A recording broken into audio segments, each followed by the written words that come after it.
Hello guys, welcome back to our last segment. Thank you guys for staying around. This last segment, I am so excited to talk about. We just got done talking about how much the WNBA rookies are making, and now we're going to transition into Caitlin Clark's debut. Okay, I just want to give a little disclaimer. I'm a huge Caitlin Clark fan, so literally in my eyes, every single thing she does on the court is amazing. Like, I'll just say that right now. But, I mean, I will recognize that this wasn't her best game.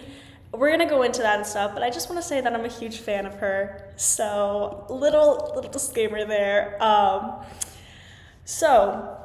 Yesterday, Caitlin Clark played her first game in the WNBA. As we know, Clark is a highly talented basketball player known for her exceptional skills and scoring ability. She played college basketball for the University of Iowa, where she quickly became one of the standout players in women's collegiate basketball. I remember watching her in the University of Iowa. She was so phenomenal. She was literally a star on the court, and ever since then I became a huge fan of her.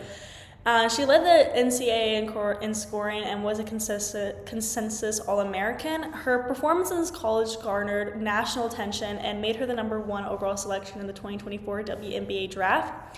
She's now on the Indiana Fever team, where she competed against the Connecticut Sun yesterday as her WNBA debut.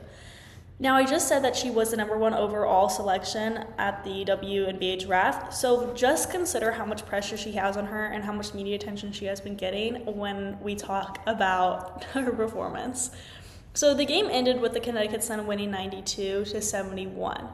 Clark scored a total of 20 points. She drilled each of her 4 3-pointers, but Connecticut forced her into a game-high 10 turnovers among the 25 Fever giveaways and kept her to just a trio of assists. She picked up a pair of touch fouls in the first quarter, leading to an early break on the bench. And when she was on the floor, Connecticut's DeJohn Carrington and her teammates gave Clark little room to operate. Clark didn't score her first points until there was 5 minutes and 24 seconds left in the second quarter.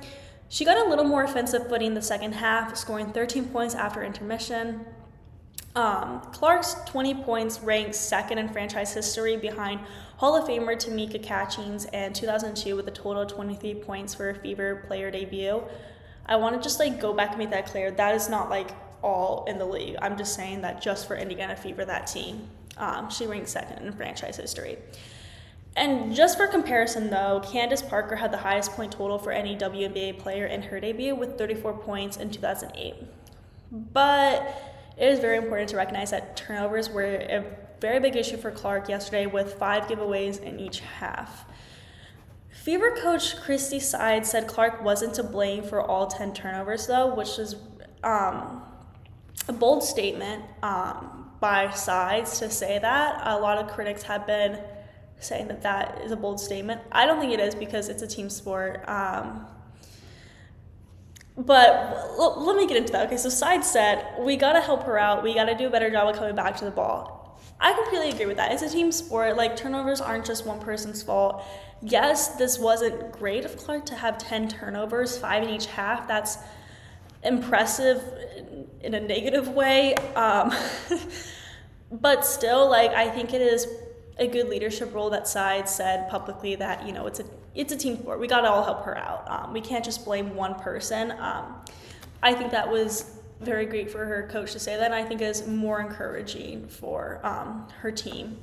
So Sides also said that she's confident Clark will be able to adjust to the height and speed of elite defenders. And she also said the Sun had a game plan against her, and it's just going to take some time for her to figure that speed and quickness and physicality out.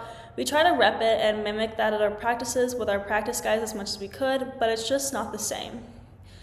Also, we should consider that the Sun was the 3rd best team last year, while Indiana Fever did not do so well and was ranked 10th in the league last year. Just want to point that out there. Anyway, after the game, Clark said to reporters, "There's a lot to learn from. It's the first one. There's going to be good ones. There's going to be bad ones." Clark's frustration was visible during the game, especially when her teammate Aliyah Boston tried to encourage her. Initially, resistance Clark's body language was dismissive during their interaction. However, the tough love seemed to have a positive impact. Clark showed some improvement in the second half of the game after that interaction. This performance by Clark was very different from her preseason games. For example, the Fever lost its first preseason game 79-76 to the Dallas Wings on May 3rd. But Clark did a good job handling her first game against professional competition by registering 21 points on 6 of 15 shooting, including 5 3-pointers on the road. And then Indiana Fever picked up an 83-80 win against the visiting Atlanta Dream on May 9th. Clark struggled a bit more in that one, going just 4-12, including 2 of 9 from 3-point range. She still finished the day with 12 points, 8 rebounds, and 6 assists, but the rookie recognized there is still room to improve. Turnovers was a concern for Clark during the preseason game as well, since she registered a total of 11 during those 2 preseason games.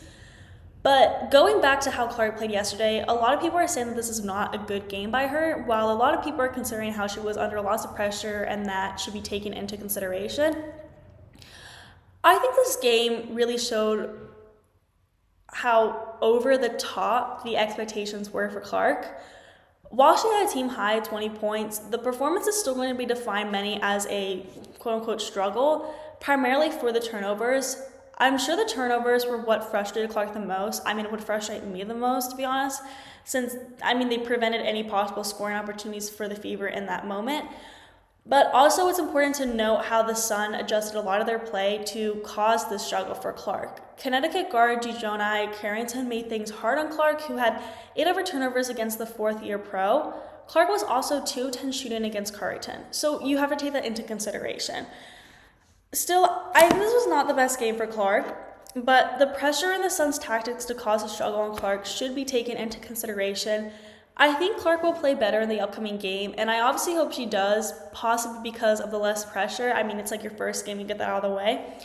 But let's just remember how much media attention she has gotten and how she's known as the best rookie in the league. So consider that when saying that she did bad or not. Overall, this was not a great game for Clark, and it wasn't the ideal debut that she or any of her fans, including me, would have wanted. But still, I think she's going to have a lot better games in the future, and honestly, she really only can get better from here.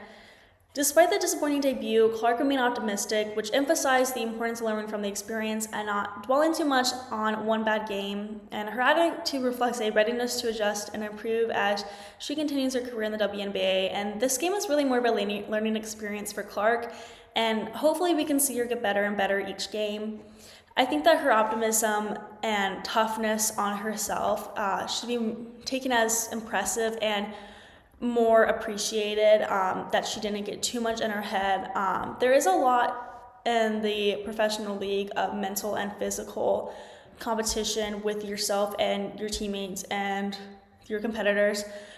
But I think that she handled the game pretty well afterwards, considering how she did. This wasn't what she would have wanted, obviously, and considering how she handled reporters, I think that's really admirable, how she was professional and still optimistic. I'm excited to see how she does in the future games. I don't think this was a great game for her, I want to say that, but I don't think that this was the worst game that could possibly be. I just think that there's over-the-top expectations for her in general, for her first game, for her debut. So that wraps up our last segment. Thank you guys for tuning in to the GSMC Hoops and Heels Women's Sports Podcast presented by the GSMC Sports Network.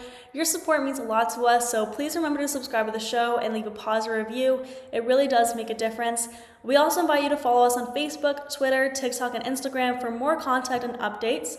Thank you once again and have a wonderful day.